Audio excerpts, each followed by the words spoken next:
Pravinkoodu shop, ആ പേരിൽ തന്നെ ഒരു പുതുമയുണ്ട്. പുതിയൊരു സംവിധായകൻ അൻവർ റഷീദ് എന്ന് പറയുന്ന ഒരുപാട് മികച്ച ചിത്രങ്ങൾ മലയാളികൾക്ക് സമ്മാനിച്ച സംവിധായകൻ്റെ നിർമ്മാണത്തിൽ വരുന്നൊരു ചിത്രം.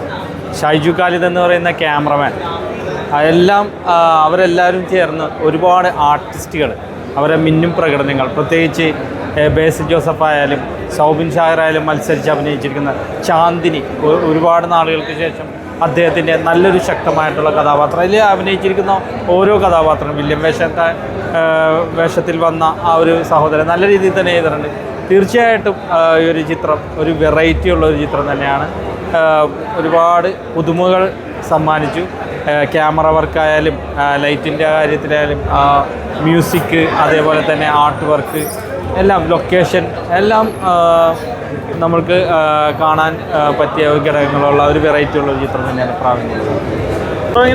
ഇഷ്ടപ്പെട്ടോ? പടം അടിപൊളി പടമാണ്, രക്ഷയില്ല, അടിപൊളി പടമാണ്. സൗബിൻ പൊളിച്ച് അടിപൊളി പടമായിരുന്നു. എല്ലാവരും വന്ന് ഈ പടം കാണട്ടെ, വിജയിക്കട്ടെ. ഓക്കെ എന്ന് പറഞ്ഞാൽ പൊളിച്ച്, പടം പൊളിച്ച്, വേറെ രക്ഷയില്ല.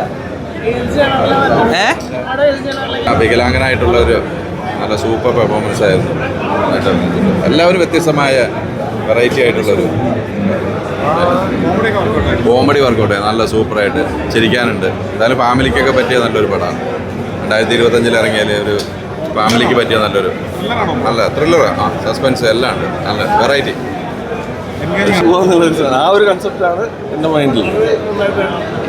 അത് ഇനിയിപ്പം പെരുങ്കളിയാട്ടം റിലീസിനുണ്ട്. ജയരാജ് സാറിൻ്റെ, സുരേഷ് ചേട്ടൻ്റെ പഴയ കളിയാട്ടമില്ലേ, അതിൻ്റെ ഒരു ഇതല്ല.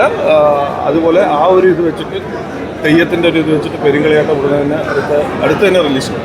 അതിലും ഈ പറയുന്ന പോലെ കുറച്ചൊരു നല്ലൊരു ലീഡ് പോലെയുള്ള ഒരു ക്യാരക്ടറാണ് ചെയ്തിരിക്കുന്നത്. അപ്പം ഇനി വരാൻ പോകുന്നത് അതാണ്.